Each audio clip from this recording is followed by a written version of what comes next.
मित्रांनो, महाराष्ट्र राज्यातील महिलांच्या आर्थिक स्वातंत्र्यासाठी, त्यांच्या आरोग्य आणि पोषणामध्ये सुधारणा करण्यासाठी आणि कुटुंबातील त्यांची निर्णायक भूमिका मजबूत करण्यासाठी महाराष्ट्र राज्याची मुख्यमंत्री माझी लाडकी बहीण योजना सुरू करण्यास महाराष्ट्र शासनाने 28 जून 2024 रोजी मान्यता दिली। या योजनेमार्फत महाराष्ट्र राज्यातील 21 ते 65 वयोगटातील पात्र महिलांना दर महिना 1500 रुपये असा आर्थिक लाभ डीबीटी द्वारे मिळणार आहे आणि त्यानुसार सदर योजनेसाठी 1 जुलै 2024 पासून ऑनलाईन अर्ज सादर करण्यास सुरुवात झाली होती। त्यानुसार 1 जुलै 2024 ते 31 ऑगस्ट 2024 पर्यंत ज्या महिलांनी ऑनलाईन अर्ज केले होते त्या पात्र महिलांना जुलै आणि ऑगस्टचे असे 2 महिन्याचे हप्ते मिळून एकूण 3000 रुपये ऑगस्ट मध्ये मिळाले होते। तर या योजनेचा 1500 रुपयांचा तिसरा हप्ता कधी मिळणार की नाही याकडे सर्वांचे लक्ष लागून होते आणि अनेक लोकांच्या मनात अनेक प्रश्न येत होते। तर आता तुम्हाला याची काळजी करण्याची काही गरज नाही, कारण आज वार शनिवार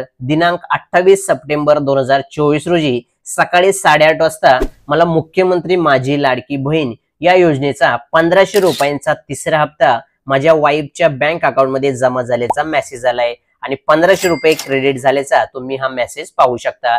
तर मुख्यमंत्री माझी लाडकी बहीण या योजनेमध्ये ज्या महिलांनी अर्ज जमा केलाय त्या पात्र असणाऱ्या सर्व महिलांना तिसरा हप्ता 28 सप्टेंबर 2024 पासून मिळण्यास सुरुवात झाली आहे आणि ज्या पात्र महिलांना अजून कोणताही एकही हप्ता आला नसेल तर त्या पात्र महिलांना जुलै, ऑगस्ट आणि सप्टेंबर असे एकूण 3 महिन्याचे 3 हप्ते असे एकूण 4500 रुपये डीबीटी द्वारे तुमच्या बँक खात्यात नक्कीच जमा होतील। तर मित्रांनो, ही होती मुख्यमंत्री माझी लाडकी बहीण योजनेच्या तिसऱ्या हप्त्याची महत्त्वपूर्ण अपडेट। व्हिडिओ आवडला असेल तर व्हिडिओला लाईक करा, जास्तीत जास्त लोकांना शेअर करा आणि असेच नवनवीन माहितीपूर्ण व्हिडिओ पाहण्यासाठी चॅनेलला सबस्क्राइब करून नोटिफिकेशन बेल आयकॉन प्रेस करायला विसरू नका। धन्यवाद। जय हिंद, जय महाराष्ट्र।